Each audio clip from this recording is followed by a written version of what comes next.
بھائی آپ 1-2 دن میں کچھ زیادہ اچھے نہیں ہو گئے؟ مہرونسا نے گاڑی کا دروازہ بند کرتے ہوئے کہا۔ تم کہنا کیا چاہ رہی ہو؟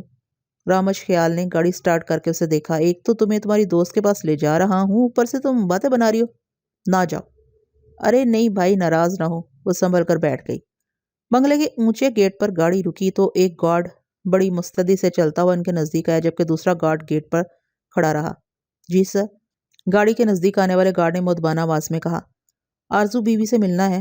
رامش کے بجائے مہرونسا نے جواب دیا۔ میرا نام مہرو ہے، میں ان کی دوست ہوں۔ اچھا ٹھیک ہے، 1 منٹ ٹھہریے۔ گارڈ یہ کہہ کر واپس چلا گیا۔ اس بڑے گیٹ میں بنے چھوٹے گیٹ سے وہ اندر داخل ہو گیا۔ بڑا حفاظتی پہرا ہے، خیر تو ہے؟ رامش نے پوچھا۔ یہ سب آرزو کے لیے ہے، مہرونسا نے بتایا۔ اچھا، کیا وہ کالج بھی گارڈ کے ساتھ جاتی ہے؟ جی بھائی، مہرونسا نے جواب دیا۔ بھائی آرزو کی امی نہیں ہے، خود آرزو بھی بچپن میں گم ہو گئی تھی۔ اچھا، کیا ہوا تھا؟ رامش نے پوچھا۔ مہرونسا اس کی بات کا کوئی جواب دیتی اتنے میں گارڈ اندر سے برآمد ہوا۔ اس نے گیٹ کے دونوں پٹ کھول دیے۔ رامش خیال اپنی گاڑی اندر لے گیا۔ گارڈ نے انٹرکام پر مہرونسا کے آنے کی اطلاع دی تھی۔ اس کو اندر آنے کی اجازت دے کر وہ خود بھی بنگلے کے دروازے پر پہنچ گئی تھی۔ وہ دونوں گاڑی سے اترے تو آرزو سامنے ہی کھڑی تھی۔ اس نے دونوں کو لے جا کر ڈرائنگ روم میں بٹھایا۔ مہرونسا اس کے برابر صوفے پر بیٹھ گئی، جبکہ رامش خیال ان دونوں کے سامنے براجمان ہو گیا۔ رامش خیال نے اس کا چہرہ دیکھا تو کچھ پریشان سا ہو گیا۔ اس کا چہرہ پھیکا سا ہو رہا تھا، وہ خاصی کمزور دکھائی دے رہی تھی۔ اس سے پہلے کہ مہرونسا اسے حال احوال پوچھتی، رامش بے اختیار بول پڑا۔ کیا ہوا آپ کو؟ کچھ نہیں، آرزو نے رامش کی آنکھوں میں دیکھتے ہوئے کہا۔ جو کچھ ہوا اچانک ہی ہوا۔ سالگرہ کی رات اچھی بھلی تھی، صبح سو کر اٹھی تو حالت خراب تھی۔ ڈاکٹر کو دکھایا؟ بابا صبح شام ڈاکٹر تبدیل کر رہے ہیں، ان کا بس نہیں چل رہا، ورنہ ہر گھنٹے میں ڈاکٹر بدل دیں۔ ہاں ظاہر ہے وہ پریشان ہو گئے ہوں گے، تو ان کی زندگی کا اثاثہ ہے، مہرونسا نے کہا۔ آخر بیماری کیا ہے؟ رامش بولا۔ کچھ نہیں، ابھی تک کوئی ڈاکٹر بیماری نہیں بتا سکا، بس ہر ڈاکٹر اپنا ایک نسخہ پکڑا دیتا ہے۔ ارے تجھے محبت تو نہیں ہو گئی؟ مہرونسا نے بہت دھیرے سے کہا، اتنے دھیرے سے کہ رامش باوجود کوشش کے کچھ نہیں سن سکا۔ ہاں کچھ ایسے ہی خیال ہے۔ آرزو نے یہ کہتے ہوئے رامش خیال کو دیکھا۔ رامش خیال ان نظروں کی تاب نہ لا سکا، اس نے اپنی نگاہیں جھکا لیں۔ پھر ستارہ چائے لے کر آ گئی۔ ابھی وہ چائے سے لطف اندوز ہو رہے تھے کہ کمال رائے آرزو کو ڈھونڈتا ہوا ڈرائنگ روم میں آ گیا۔ اچھا تو تم یہاں بیٹھی ہو؟ کمال رائے نے ایک نظر مہرونسا اور رامش خیال پر ڈالی۔ بابا ان سے ملیں، یہ میری پکی سہیلی ہے مہرونسا، اور یہ ان کے بھائی ہیں رامش خیال۔ آرزو نے ان دونوں کا تعارف کرایا۔ اچھا ماشاءاللہ۔ کمال رائے کی نگاہیں رامش خیال پر ٹک گئیں، وہ اسے پہلی نظر میں ہی اچھا لگا تھا۔ اور مہرو، یہ میرے بابا ہیں، کمال رائے۔ آرزو نے اپنے باپ کا تعارف کرایا۔ موسیقی میں ان کی جان ہے۔ بہت خوشی ہوئی آپ سے مل کر، واقعی بہت خوشی ہوئی۔ یہ کوئی رسمی جملہ نہیں۔ رامش خیال نے آگے بڑھ کر کمال رائے سے ہاتھ ملایا۔ رامش خیال کو دیکھ کر جانے کیوں کمال رائے کو اپنی جوانی یاد آ گئی۔ میں بھی بہت خوش ہوا ہوں تمہیں دیکھ کر، کمال رائے نے بڑی محبت سے کہا۔ اور انکل کیا مجھے دیکھ کر آپ کو کچھ نہیں ہوا؟ مہرونسا نے ہنس کر کہا۔ اس کی بات سن کر کمال رائے بسخت ہنسا اور اس کے نزدیک پہنچ کر اس کے سر پر ہاتھ رکھا اور بولا، بھائی تمہارا تو کوئی جواب ہی نہیں، تم تو بہت پیاری سی ہو۔ ہاں اب ہوئی نا بات، مہرونسا نے اپنے بھائی کی طرف دیکھتے ہوئے کہا۔ بیٹھو بچوں، اس نے مہرونسا اور رامش خیال کی طرف دیکھ کر کہا۔ شکریہ۔ وہ دونوں بیٹھ گئے۔ پھر کمال رائے اپنی بیٹی سے مخاطب ہوا۔ ہاں بھائی اب تمہارا کیا خیال ہے؟ بابا میں بالکل ٹھیک ہوں، آرزو نے بڑے یقین سے کہا۔ ٹھیک کیوں نہ ہوگی، سہیلی کی شکل جو نظر آ گئی، کمال رائے نے کہا۔ پھر وہ مہرونسا سے مخاطب ہوا، بھائی تم روز آیا جایا کرو۔ بابا آپ کا کیا خیال ہے، کیا میں گھر پر ہی بیٹھی رہوں گی؟ کالج نہیں جاؤں گی کل میں؟ میری پڑھائی کا حرج ہو رہا ہے۔ کالج چلی جانا بیٹا، تمہاری طبیعت تو ٹھیک ہو، کمال رائے فکر مندی سے بولا۔ بابا آپ بیٹھیں، کھڑے کیوں ہیں؟ آرزو نے اسے کھڑے دیکھ کر کہا۔ نہیں میں اب چلتا ہوں، تم یاد کر کے دوا ضرور کھا لینا۔ جی بابا پریشان نہ ہو، میں کھا لوں گی، آرزو نے اپنے باپ کو اطمینان دلایا۔ اچھا جی رامش صاحب، کمال رائے نے اسے گرم جوشی سے ہاتھ ملایا۔ پھر ملیں گے۔ اس کے بعد اس نے مہرونسا کے سر پر ہاتھ رکھا اور بولا، بیٹا آتی رہا کرو۔ جی انکل ضرور، مہرونسا نے بڑی خوش دلی سے کہا۔ کمال رائے کے جانے کے بعد مہرونسا اس کے قریب بیٹھ کر شوخی سے بولی، یار تمہارے بابا تو بڑے شاندار ہیں اور بہت مہربان بھی۔ رامش خیال نے ٹکڑا لگایا، میرے بابا ایک آئیڈیل آدمی ہے،